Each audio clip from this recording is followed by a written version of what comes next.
E aí, amigos, boa tarde, tudo bem? Legal, espero que sim. Como sempre, antes de falar alguma coisa, eu gostaria de agradecer a todos aqueles que pelo Facebook e pelo YouTube me assistiram, às vezes curtiram ou não, mas deram algum tipo de retorno. Se não deu também, tudo bem. É uma satisfação enorme estar aqui e, seguindo naquela série de vídeos, eu pretendo falar um pouco mais sobre o cinema. Beleza? Esse mundo maravilhoso que é o cinema.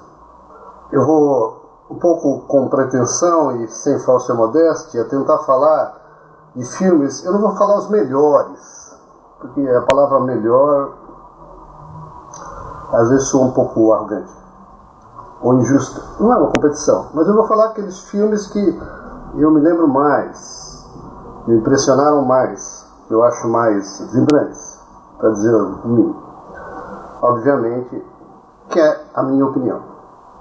Quer embarcar nessa viagem ao mundo do cinema? Viagem pelas imagens, som, texto, música. Olha, para eu falar do cinema, eu tenho que dizer que, para mim, para começar, o cinema é uma arte enorme, como a arte plástica, a música, a literatura. É melhor falar arte porque, além de ser cultura e educação, no caso do cinema, são mensagens, são observações. Um cineasta, assim como qualquer outro grande artista, em qualquer área, é um cidadão do mundo, um observador de seu tempo, um crítico, uma pessoa que tenta transcender. A realidade não basta, já disse alguém melhor que eu. Precisa existir a arte. A arte é aquilo que vem para somar com a realidade, fazer você pensar. Bom, se dizem que, uma certa razão, o futebol é uma caixinha de surpresas no bom exemplo, porque traz novidades, o cinema pode ser, então, vou trocadilho, se vocês me permitirem, uma tela de surpresas. Uma telinha de surpresas.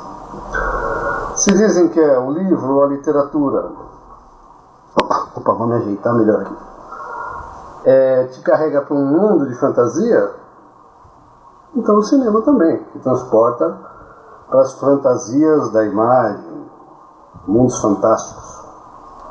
Claro, evidentemente, quando bom, né? Mas é como costumo dizer sempre. Quando a coisa não é boa, você pode usar ela como exemplo a seu favor, de dizer, olha, não é por aí. E sempre tem alguém ou algo de bom em tudo. Né?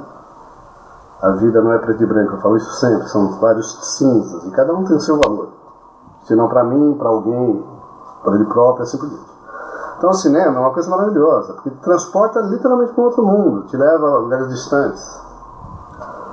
No espaço, por exemplo, 2001, uma Odisseia do Espaço, Stanley Kubrick, te leva na história, Ben-Hur, os 10 Mandamentos, Charlton Heston, você reviver momentos da história, te traz para a atualidade, documentários, né? Pode ser histórico, pode ser filosófico até, O Nome da Rosa, por exemplo, um filme maravilhoso, do livro do Humberto Eco. E vocês vão me permitir eu não falar de certos filmes que eu considero gigantes. Eu, aliás, não sou ninguém para falar desses filmes, porque eles são grandes demais, muito maior do que a minha opinião. Por exemplo, o já citado aqui 2001, Uma Odisseia no Espaço, Ben-Hur, O Vento Levou, o próprio nome clássico, eles são clássicos, não dá. E mesmo que também em outros vídeos do diálogo, da curiosidade, eu falei um pouco sobre eles ou sobre seus diretores e atores. Vamos tentar otimizar, né? Otimizar, falar de uma maneira mais breve e objetiva. Eu não vou ter nem a pretensão nenhuma de falar do cinema mudo. Primeiro porque eu não conheço muito, e porque o cinema mudo, sem trocadilho, não precisa de palavra nenhuma. Charlie Chaplin, Buster Keaton, Harold Lloyd, esses caras Howard Griffin, diretor, tá? E outros tantos aí grandes, não precisam de nenhuma palavra minha, eles são os pioneiros, eles criaram isso que hoje se chama sétima arte, sem som. Por isso mesmo, talvez até mais valioso, porque é um exercício de imaginação fantástico. Os filmes do Chaplin é uma filosofia pura. Buster Keaton, um cara que nunca ria, era o palhaço que nunca ri, daí a frase, Buster Keaton. Chaplin admirava o cara. Desculpa. Não precisa de nenhum comentário meu. Harold Lloyd foi o primeiro astro que fazia peripécias de subir em prédio, de se segurar num ponteiro de um relógio sem não. Depois o pai e o filho, os dois, Harold Lloyd. Então esses caras aí, ó, inclusive é uma época maravilhosa do cinema que, por exemplo, eu vou citar, esse eu já falei, mas eu preciso citar de novo. Billy Wilder, o diretor. Você não sabe quem é Billy Wilder? É um cara das antigas. Sabe quem gravava com ele? Marilyn Monroe, a deusa, maravilhosa Marilyn Monroe. Que filmes ela fez com ele? Só os homens preferem as loiras, quanto mais quente melhor, o pecado mora ao lado. São filmes gigantescos. E um deles que eu adoro demais, quer dizer, adoro no sentido de gostar, porque adorar você deve adorar só a Deus, né? Eu gosto demais, é um que chama Crepúsculo dos Deuses, com William Holden. Já falei dele aqui, mas eu preciso falar de novo. E a maravilhosa Gloria Swanson, hippie, todos aqueles que morreram aqui eu respeito, estejam bem onde estiverem, que ela fazia o papel de uma atriz do cinema mudo, ela mesma sendo uma atriz do cinema mudo. Aliás, ela era ela mesma no papel, com outro nome. Lá pelas tantas ela fala para o William Holden, que é um repórter que vai escrever sobre ela, assim: filho, naquela época no cinema mudo nós não precisávamos de fala nem diálogo. Isso tipo assim. Nós tínhamos rostos. Caramba, cara, ela tem razão num certo sentido. O ator, o rosto, a sua expressão, não precisa de mais nada. Quer ver outro? Rodolfo Valentino, um ícone. Um ícone. Só isso, não precisa dizer mais nada. O cara levava multidões só para ver aquele turbante dele e alguma virada de olho que ele fazia mais ou menos assim. Isso é clássico. Então, olha, não dá para falar desses filmes. Não dá, porque isso aí é grande demais. Nem precisa. Corra, meu camarada, corra. Se você vê Charlie Chaplin, qualquer nome de filme, corre atrás. Buster Keaton, corre atrás. Vai ver. Gordo e o Magro, Harold Lloyd. É um outro tipo de cinema. Uma fantasia fantástica. Pra você ter uma ideia desse Crepúsculos dos Deuses, o Billy Wilder faz uma homenagem ao cinema mudo. Claro, está fazendo toda uma homenagem ao cinema, mas ele reúne numa mesa de jogo astros do cinema mudo. Eu nem lembro de todos, mas eu lembro só de um. Eram 4 ou 5. Buster Keaton, o cara estava lá. Homenagem mais que merecida, pelo amor de Deus. Um gênio.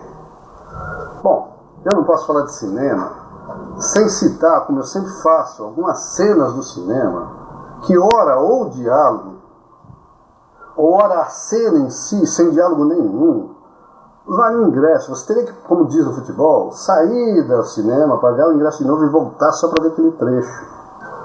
Por exemplo, imagem com simbologia. Todo mundo viu de Coppola, o Poderoso Chefão 1. Ali tem imagem de tudo quanto é jeito. Para começar, tem Marlon Brando. Sem comentários. Pois tinha Al Pacino, James Caan. Quer mais? Nem precisa. Né? Diane Keaton. Para não dizer que eu sou fã de homem. Diane Keaton. Lá no final, todo mundo já viu isso, então desculpa. Se for spoiler, alguém quer ver e não viu, então não escuta. Tapa o ouvido aí, por favor. Tapa aí, mano. Piadinha. Ele vai vingar a morte do pai, matando todos os líderes das gangues rivais, a máfia rival, as facções da máfia rivais da parte dos Corleone. Quando? No batizado do filho dele. Ele batizando o filho, e os capangas indo em cada um, e a cada um a sua maneira, o capanga executando. Vai ver, ficou curioso? Corre lá para ver, por favor. Desculpa, não quero ser pretencioso, mas faz isso por você mesmo, não é por mim não. Você quer outra cena gigantesca, que não precisa de palavra nenhuma? Palavra nenhuma, cara. Você já viu o faroeste macarrônico? Bang Bang Italiana? Sérgio Leone? Não. O cara só lançou para o estrelato Clint Eastwood. Claro, Clint Eastwood faria outros papéis também, mas Don Siegel, né? Dirty Harry, mas no faroeste, meu, Sérgio Leone. Quer ver um exemplo?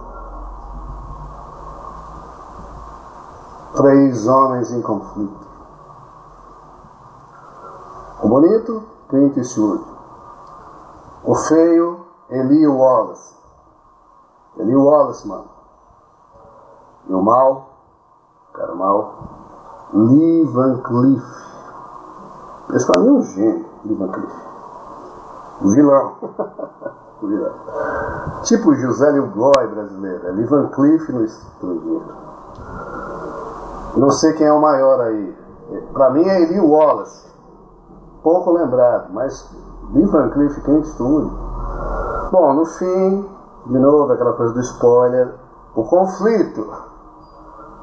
O duelo dos 3. Os 3, um olhando em cada um. Quem vai atirar primeiro? Só esse momento de expectativa desse duelo já vale o filme. A expressão de cada um. Eu estou fazendo meio afetado aqui, mas eu não fizeram com aceitação nenhuma, normal. Quer ver? Outro de Sérgio Leone. Era uma vez no Oeste, com Charles Bronson, Henry Fonda. O Henry Fonda para matar o pai do Charles Bronson. E Cláudia Cardinale, maravilhosa. Cláudia Cardinale, um beijo, pelo amor de Deus, menina lindíssima. Bom, o Henry Fonda todo mal. O único papel mal de Henry Fonda, rapaz, um cara genial. O pai do Peter Fonda, da Gênio. Coloca o... Ai, caramba, dá até emoção.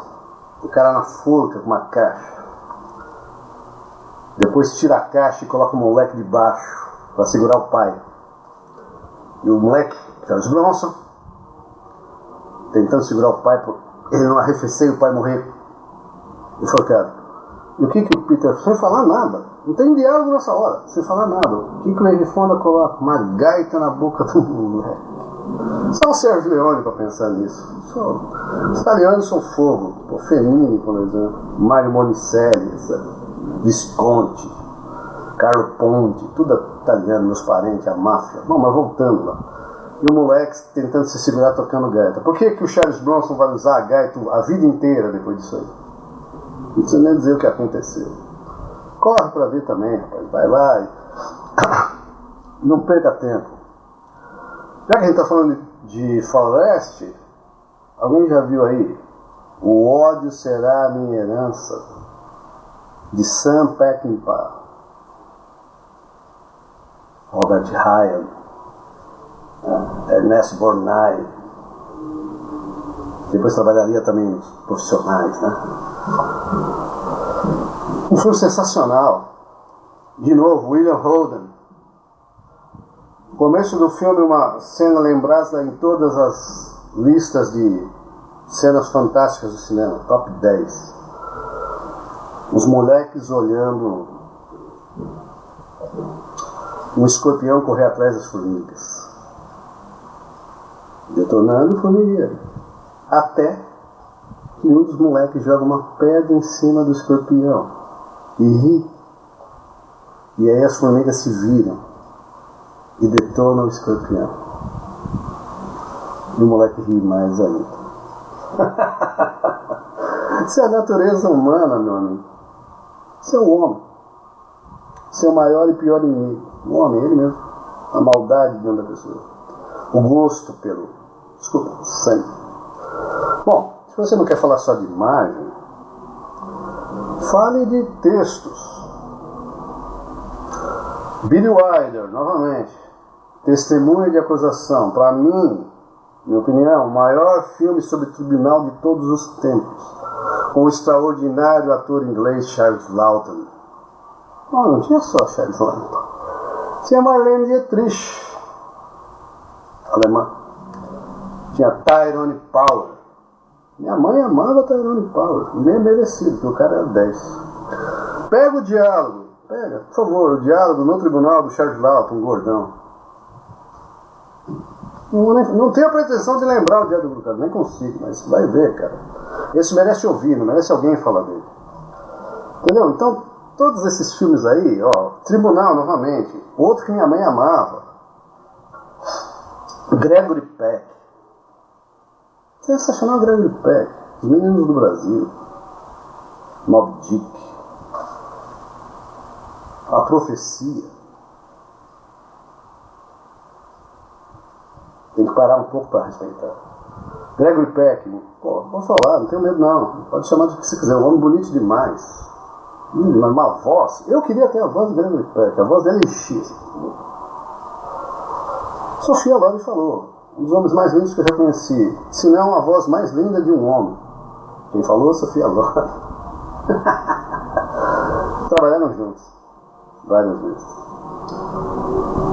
O sol nasce para todos, onde ele vai defender um negro acusado injustamente de estupro em uma banca, no sul dos Estados Unidos. Preciso falar que o filme é excelente, que é polêmico, que é filosófico? Vocês não. Pega o diálogo de Gregory Peck, explicando para a filhinha dele, que é quem conta o filho. Não, quem conta o filho? Quem conta o filme é a filhinha de Gregory Peck, a personagem, claro. É a lembrança dela desse caso sobre o pai defendendo o negro.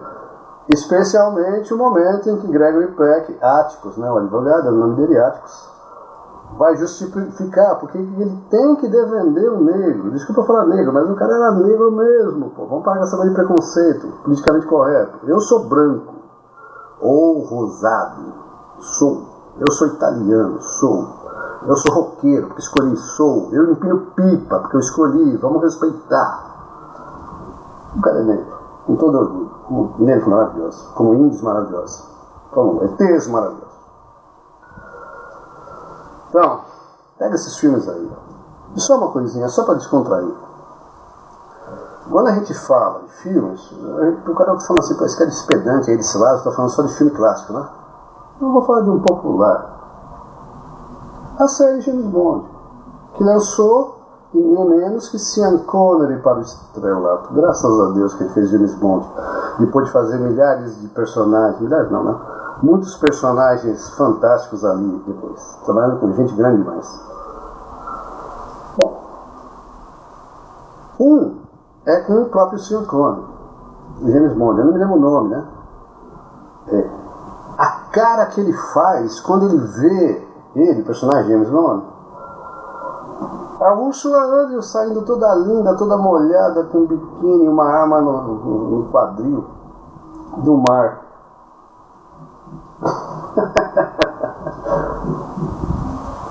Essa cena é clássica. Equivalente à cena de que levanta o vestido de Marilyn Monroe. É o vestido de Marilyn Monroe levantando e a Ursula Andrews saindo do mar. Não precisa de palavra nenhuma. Quer um mais simplesinho? Aí com aquele menino lá, o outro loiro, né? Daqui a pouco eu não lembro o nome dele. Na França, que até virou aquele vídeo, a View to a Kill, né? Na mira dos assassinos. O Roger Moore, pô.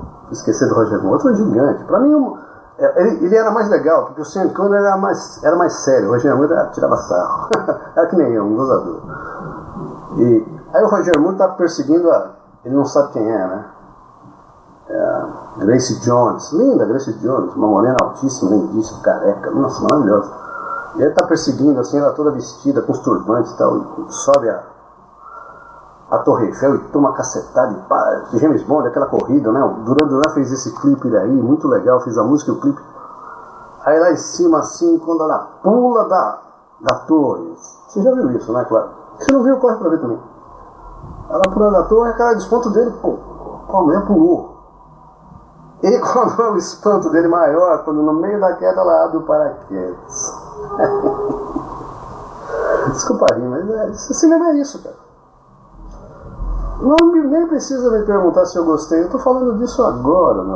Eu tô tomando meu tempo com prazer pra falar e tô desejando, almejando que você tenha o prazer de me ouvir. Coisa pra mim que é inesquecível. Uma arte, ó, é isso, elevadora. Eleva o espírito o negócio desse, traz emoção. Então, ó, é isso aí. Vocês vão me permitir também, porque um dia eu ainda quero fazer isso. Falar do cinema não americano. Porque quando a gente fala de cinema, todo mundo fala assim, pô, mas Hollywood e tal. Sim, Hollywood. Mas só para você ter uma ideia, tem Bollywood, um estúdio enorme na Índia, e outro grande, das mesmas dimensões, ou maior, na China. Indústrias fabulosas também, na Índia e na China. E para vocês não falarem que é o brasileiro aculturado, que eu só falo de Hollywood, em outro lugar, eu vou falar dos europeus. A começar, claro, né, com humildade e sem nenhuma pretensão, Fellini. Pô, você quer um elogio ao cinema? Fellini, o cara mais cinematográfico do mundo. Ele é o cinema. Os filmes dele é a simbologia do filme dentro do filme. Um texto maravilhoso, qualquer um. Pegue Ingmar Bergman. Especialmente para mim um filme sensacional. O Sétimo Selo, ele discutindo a vida num jogo de xadrez. É só um europeu que fez isso. O gigante das telas, Akira Kurosawa.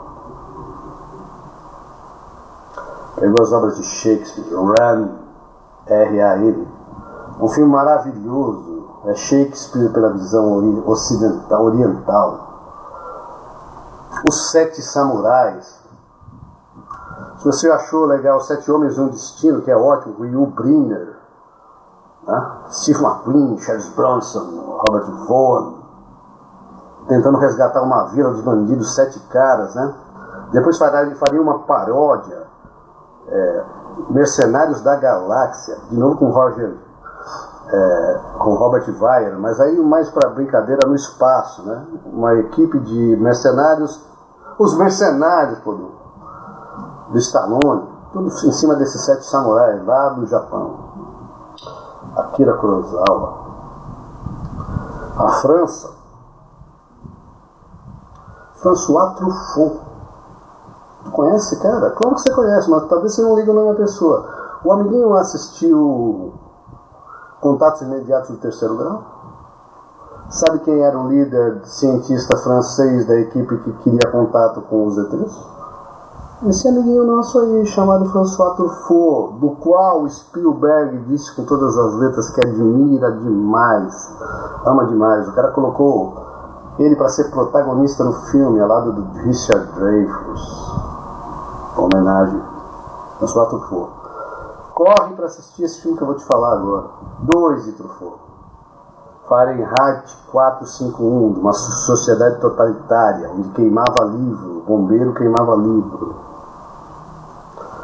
E Uma Noite Americana, com a lindíssima Jacqueline Bisset. Ele mesmo fazendo o papel de um diretor do que? De cinema, filmando a Jacqueline Bisset. Isso é o cinema dentro do cinema, a arte do voyeurismo, que é o cinema. Hitchcock, por exemplo, Janela Indiscreta, é um elogio à fofoca e ao voyeur. O François Truffaut também fez, só que ele pegou de dentro. O Hitchcock viu o cinema de fora, como uma janela.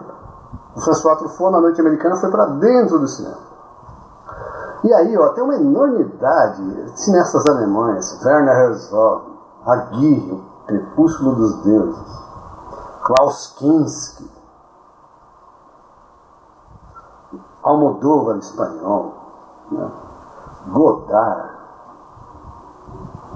Os italianos, como eu falei, né? Rossellini, Monicelli, Carlo Ponti, Fellini. Essa turma aí também, cara.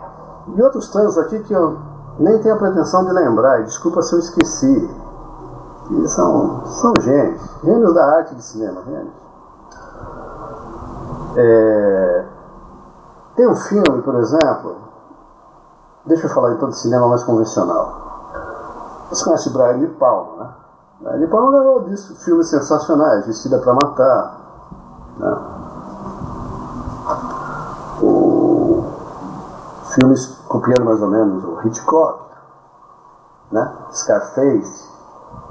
Esse Scarface com o Al Pacino, ele é um filme sensacional.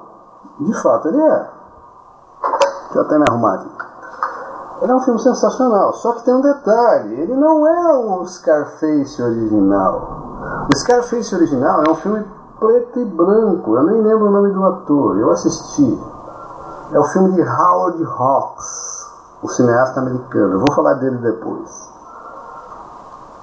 Se você gostou desse Scarface agora, veja esse de Howard Hawks, com esse outro ator. Para mim, 1000 vezes melhor. Não tira nenhum valor do Scarface do De Palma com o Pacino. Mas o De Palma que eu queria lembrar, né, dublê de corpo. E outros tantos filmes aí. Então, vai ver os originais. Por exemplo, do mesmo De Palma, Os Intocáveis, com Sean Connery e do... aquele menino lá, como é que chama? Não, esqueci. Sean Connery e o Elliot Ness, o famoso Kevin Costner. Puxa, como é que eu vou esquecer Kevin Costner? Um filme sensacional também. Agora, por exemplo, o Brian De Palma fez homenagem quando os mafiosos estão tentando fugir com o contador que ia denunciar o Robert De Niro. Esqueci do Robert De Niro, cara. Tentar denunciar o personagem do Robert De Niro, né, o Al Capone. Aquela cena fantástica, que também não tem nenhuma palavra, da escadaria do trem, e a mulher descendo com o bebê no carrinho, o carrinho se solta. Isso é uma cena sensacional, mas ela não é original. Ela veio daquele filme O Encoraçado, eu nunca sei como se fala, Potemkin, o russo, né? Solzhenitsyn, ou Potemkin. Ele fez isso primeiro. Vai ver essa série lá, sobre esse navio russo encoraçado. Então, olha, o cinema é isso aí. É um desdobramento de imagem, texto, que te leva a um mundo diferente, às alturas, né? Te faz pensar, refletir, melhorar o seu dia a dia, te traz desde entretenimento puro e simples até questionamento sobre sua própria vida. Ou, por exemplo, tem muita gente que não gosta, mas eu acho legal, os documentários do Michael Moore são ótimos, pô, questionam as coisas tem defeito aqui e ali, tudo bem, mas são ótimos para discutir certos temas que precisam ser discutidos e às vezes ninguém fala. Ele vai lá e falou. Tiros em Columbine. Eu achei excelente, pô. Excelente. Entendeu? Bom, para você também não falar que eu não digo do cinema brasileiro, bom, o cinema brasileiro, perto dessa indústria toda poderosa, porque isso aí é um mundo à parte. Hollywood é um mundo à parte dentro dos Estados Unidos. É uma das indústrias mais influentes e mais poderosas no mundo, não só na América. Então, realmente não é uma comparação justa, para dizer o mínimo. Mas o Brasil tem Anselmo Duarte, Pagador de Promessas, tem Glauber Rocha, né, o Cinema Novo, todos os filmes do Glauber Rocha. Tem a família Salles, Walter Salles, pai. Tem a família Cury, Walter Cury. Tem a família, aquela menina Marina Persson, os pais dela. Cineastas gigantes. Uma nova safra agora do Meirelles, né, do Walter Salles Jr., Central do Brasil, esses filmes novos aí, né?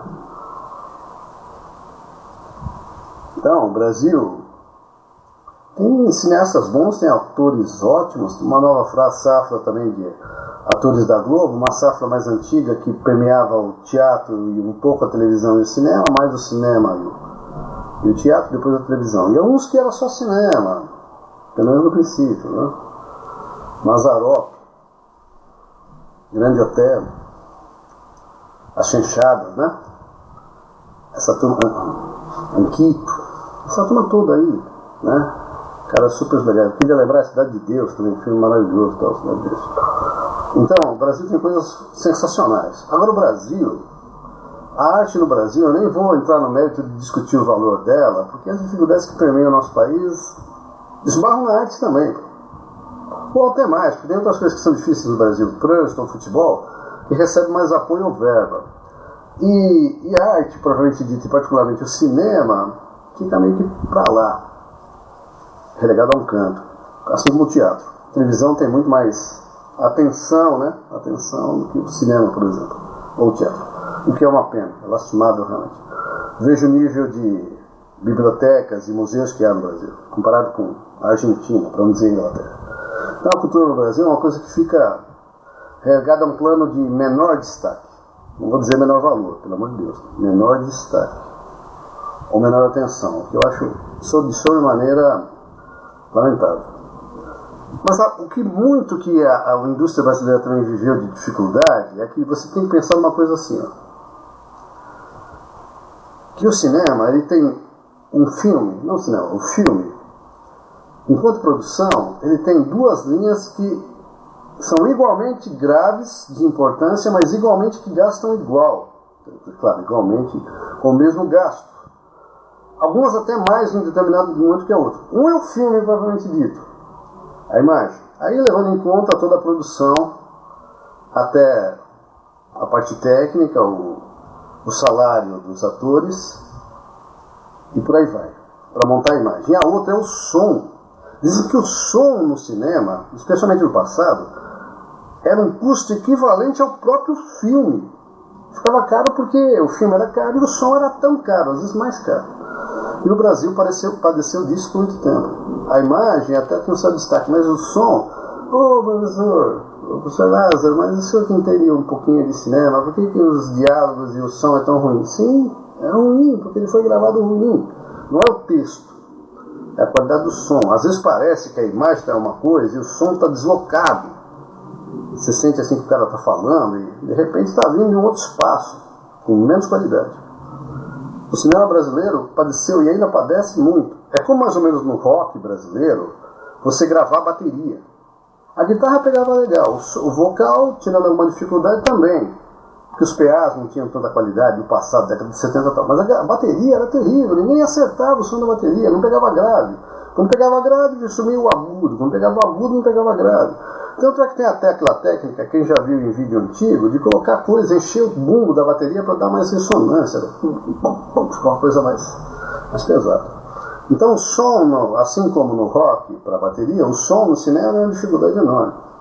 E aí os filmes pecavam por causa disso. Agora, não questione por que, por exemplo,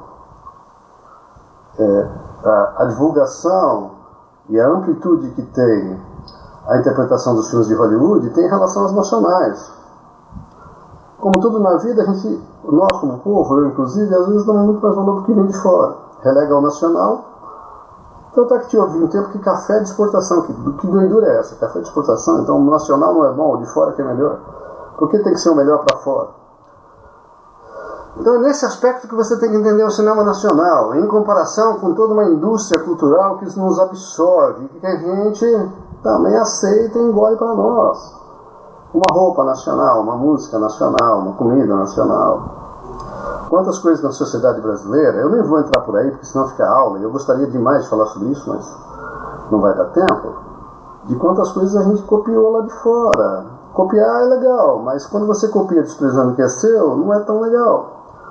Eu não digo só dos americanos, não. O costume francês, a filosofia alemã, a historicidade francesa ou inglesa, a língua inglesa, o idioma que é falado na escola, que você tem que aprender o inglês. Então, tudo isso aí, cara, faz um contexto no qual se refletir também no cinema, onde a projeção é menor, sem trocadilho. A projeção do cinema nacional é menor por causa disso, ele fica abafado. O número de salas que passam um blockbuster, um Homem de Ferro 3, por exemplo, em contrapartida na mesma semana, quantos filmes nacionais tem? É por aí também. Tem coisa boa que não tem espaço, e tem outras que é dado um espaço gigantesco e pra mim não são tão legais. Então olha, todos esses filmes aí que eu falei são gigantescos demais, né? E para terminar, eu gostaria só de citar alguns, por exemplo, não sei se o pessoal sabe, a gente estava falando de Sean Connery naquela hora, mas Sean Connery, um dos filmes que ele mais admira ter feito, ele agradece até hoje, é de um cara chamado John Huston. Esse John Huston, bom, ele fez O Tesouro de Serra Madre, com Humphrey Bogart, A Honra dos Poderosos Prince, né? Com a Angélica Huston, filha dele, John Huston, e com Jack Nicholson. Tá? Então, um cara gigantesco também aí no cinema. E o Sean Connery fala, ele fez esse filme aí com o John Huston, O Homem que Queria Ser Rei, onde ele lá no Oriente, um lugar próximo da Índia, por uma circunstância toda especial, nem eu tenho a pretensão de explicar agora porque é complicada demais. Ele, o amigo dele, eu não lembro o nome do amigo agora, mas daqui a pouco eu vou lembrar, um outro também, ator inglês sensacional, ele vai ser coroado rei. No primeiro momento, para a felicidade dele. No final, vocês vão ver o que acontece. O homem que queria ser rei. Vai ver. Tá? O filme desse John Huston. E, no quesito assim, filme e mensagem, nesse outro filme dele, Tesouro de Serra Madre, inclusive o próprio pai dele trabalha no filme, não sei o que, Huston. A filha trabalhou com o Jack Nicholson e o pai trabalhou com o Humphrey Bogart e o John Huston lá no meio. É uma discussão sobre também o homem, a ambição, o dinheiro, o ouro, a camaradagem, até entrar o dinheiro no meio. Pô, é um filme sensacional, uma engendração de circunstâncias onde você vai ter que ser levado a provar até que ponto o sentimento humano vale a pena perto do material. Um filme despretensioso, é um faroeste, eles descobrem um veio de ouro, e quem vai ficar com o veio de ouro? Pô, vai ver. E aquele que eu estava falando antes, eu não poderia terminar de falar de cinema, muito embora eu gostaria até de falar bastante mais, por exemplo, das mulheres, né? Rita Hayworth, Cláudia Cardinale, já citada aqui, a própria Marilyn novamente, Sophia Loren, Elizabeth Taylor. Quem sabe um dia eu faça o cinema com o olhar das e para as mulheres. Vale a pena também, né? Gente grande demais. Joan Collins, né? Bette Davis, Joan Crawford. Com Bette Davis, por exemplo, vai assistir A Malvada. Não, Bette Davis não é a malvada. Nesse filme aí a Bette Davis é a boazinha, a malvada é uma moça. Olha atrás. Eu não lembro o nome do filme. Ah, sim, lembrei. O que aconteceu com Baby Jane? Já ouviram essa frase? O que aconteceu com Baby Jane? Quem é a Baby Jane? É a Bette Davis. E a irmã dela é a não menos famosa, minha mãe adorava. Benção, mãe. Era a senhora e tudo. Joan Crawford, uma artista sensacional. Até acho minha mãe um pouco parecida com ela. Né? As duas eu acho lindíssimas. Minha mãe e Joan Crawford. Elas são irmãs. E a pequena Bette Davis faz muito sucesso, tipo a Shirley Temple. Mas depois, a outra que vai ficar famosa. E quando a Bette Davis cresce, ela perde toda a fama. E ela só tem um pouquinho de prestígio na cola da irmã que ela desprezou a vida inteira. A ponto de chegar com ela já com idade, ela atropelar a irmã no portão da casa. E a Joan Crawford, o personagem dela, fica paralítica. E aí, num misto de cuidado e desprezo, a Bette Davis vai cuidar dela. Até um dia que ela leva uma bandeja. Não vou falar o que tinha na bandeja para a irmã. Também, o espírito humano, a família, até onde o poder não bate de frente. Tá? Mas de quem eu queria falar na realidade é um ícone do cinema. Quem vocês acham que eu vou falar? Ele é um ator. Foi também diretor. Mas é eminentemente um ator. Um dos maiores. Ele é um ícone. É um nome que você fala, você associa 1 milhão de coisas na cabeça. Evidentemente é americano. Podia ser até qualquer um. Podia ser Alain Delon, por exemplo. Mas não. Ele é americano. Dá um tempinho para você pensar. Pensou? Quem será que eu vou falar? Um ícone, um gigante, um nome associado ao cinema. Um nome com o qual você escuta e fala sim. Claro. Sem mais mistério. John Wayne. John Wayne, cara. Não é só faroeste. Filme de guerra. Filme sobre o cidadão comum americano. Filme sobre qualquer coisa. John. Um sujeito comum. Um americano comum. Só grande. Como um dos filmes que ele fez. Jake, o grandão. Cara, era grandão. Mas um rosto comum. Um americano comum. Alguém como eu, como você. Por isso mesmo gigante. Um cara com o qual você se identifica. Falar, esse cara é fera. Esse cara é policial. Esse cara é faroeste. Esse cara é soldado. Esse cara é político. Tudo que eu quis ser é John Wayne. É famoso, é grande, é forte. Todos que eu falei aqui são igualmente grandes e 10. Todos merecem 1000, não 10, 1000. Exatamente. Mas John Wayne, ele sintetiza uma época. Ele sintetiza um sentimento americano. Uma época de filmes que realmente era uma indústria da fantasia. Filmes que iam muito além da realidade. Filmes que você fazia sonhar. Olha, no meu tempo, do meu pai, no tempo do meu pai, ele falava que ele juntava moedas para ir no cinema, pegar a matinê, para assistir o seriado Flash Gordon.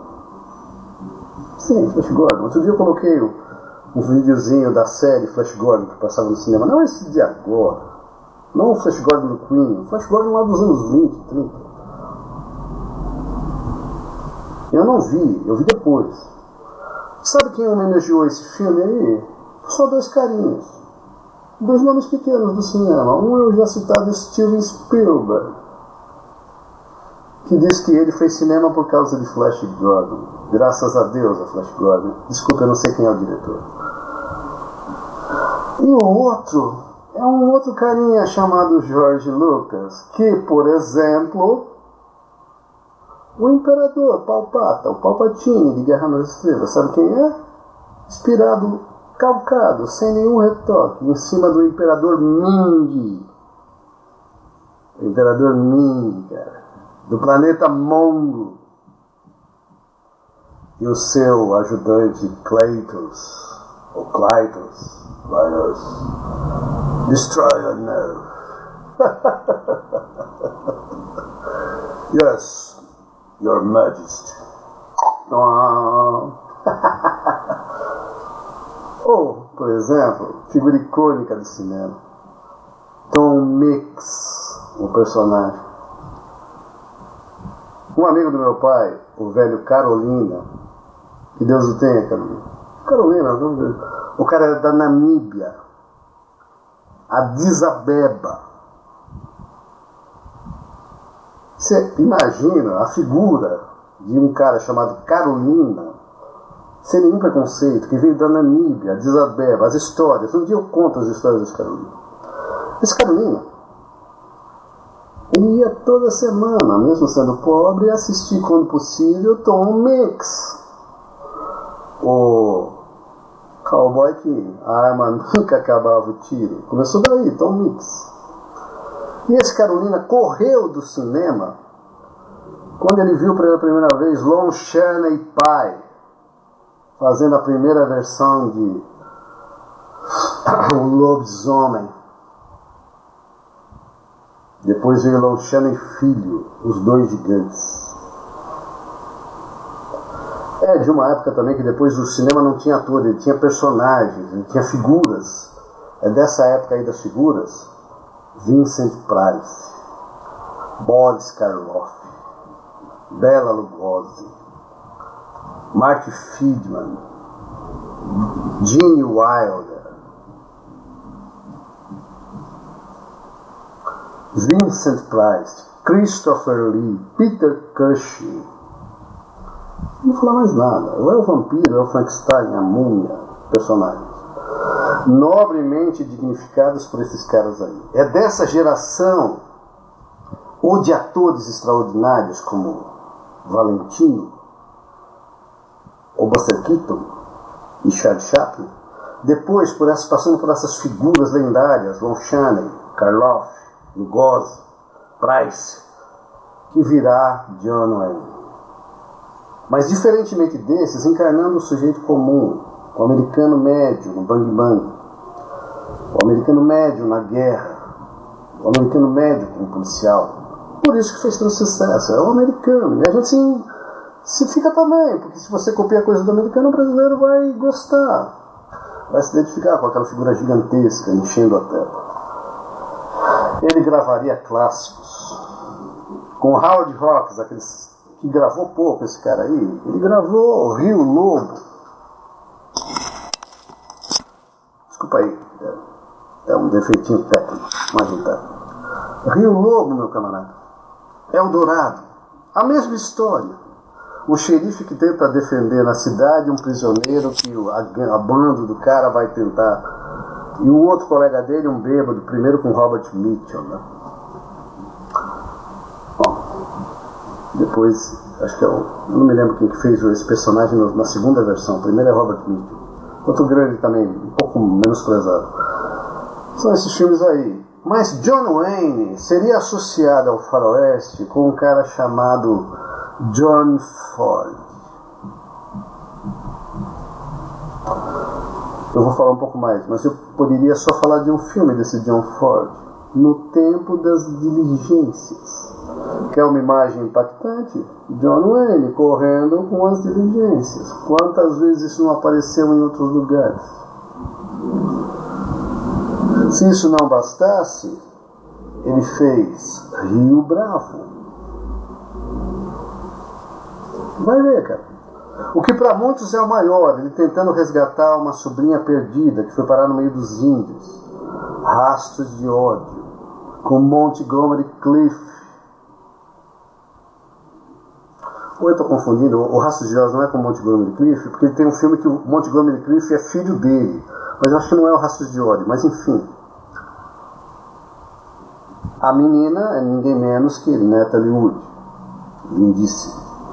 Vai ver o que acontece no final, quando ele encontra, no final, a sobrinha perdida no meio dos índios. Mas para mim, o maior, não, eu mesmo falei isso, falei do lado, o melhor, o homem que matou o Facínora, de John Ford, o homem que matou o Facínora. Só tinha, além de John Wayne, Lee Marvin, James Stewart. Eu já citei esse filme aqui, vale a lembrança, que o James Stewart leva a fama de ter matado o Facínora, Lee Marvin, tá? O homem que matou Liberty Valance. Liberty Valance é o nome do Facínora. No Brasil, no exterior se chamou O Homem que Matou Liberty Valance. Aqui se chamou O Homem que Matou o Facínora. Quem leva a fama? James Stewart. E o seu personagem que no fim vai virar um senador. Quem matou de fato? John Wayne. Ficou sempre na surdina. A ponto que no final vem James Stewart, do enterro do personagem de John Wayne, contar essa história. E conta uma história mirabolante, que o repórter que está ouvindo fica embasbacado, a cara do cara cai. Aí ele fala, algo mais ou menos assim, o James Stewart, que eu vou usar para finalizar. Essa é a verdade. Eu demorei muito para contar, se dirigindo ao repórter. Ao que o repórter, um segundo depois, ouvindo tudo isso, fala assim, tá, essa é a verdade. Só que se a ficção é melhor do que a verdade, imprima a ficção. Eu não vou contar nada disso. Continua a história como o senhor achou que foi a vida inteira. Ninguém quer saber a verdade. A ficção é melhor. O cinema é isso. Por muitos momentos, não é que ele é melhor que a verdade, nem que a realidade, mas nos faz pensar melhor na realidade e ficar se sentindo melhor do que vivendo apenas na realidade. Imprima a lenda. Se a lenda é melhor que a realidade, imprima a lenda. Se o cinema é uma lenda, dê valor à lenda. nesse nível. Não estou dizendo para ninguém mentir, mas sim atribuir valor a uma fantasia que às vezes retrata muito melhor o dia a dia do que o dia a dia que está lá fora, porque é uma visão artística no sentido positivo da palavra. Então fica aqui a minha homenagem ao cinema, a minha homenagem àqueles que gostam como eu do cinema, a minha homenagem a todo mundo que viu e pelo menos um pedacinho disse, pô, acho que isso foi legal, ou não. Tudo bem, eu vi e não achei legal, eu agradeço ter visto, ou quem não viu também. Eu não agradeço pelo fato de não ter visto, mas eu agradeço porque está aí, de alguma maneira está aí, está na minha vida. Para isso que eu faço as coisas, para mim, evidentemente. Isso me dá uma enorme satisfação, mas é para alegrar. Como professor, ele dá aula por ele, mas ele quer passar algo adiante para aqueles que estão em volta. Como professor, como amigo e como admirador de cinema, um abraço para todo mundo. Agradeço quem chegou até o final, é uma honra para mim. As próximas, talvez eu fale ou do cinema europeu, no sentido de cinema, né? Ou cinema com as mulheres. Essas maravilhosas. Fica todo mundo aí com Deus. Quem não for religioso, fica todo mundo com os bens da natureza ou do universo. Que a vida seja pródiga em bens para todos. Com consideração, amizade e admiração por muitos que eu tenho certeza que vão me ver, e por muitos que não estão me vendo, mas eu desejo de qualquer maneira. Que o Criador lá em cima, as vibrações do mundo cósmico, leve essas minhas mensagens para todos que estão aí em volta. Independente de estar no Face ou no YouTube. Todo mundo merece, pelo menos, a gente desejar o bem, não é mesmo? Positivo. Jóia. É sempre bom. Nunca é demais. Valeu. Um abraço.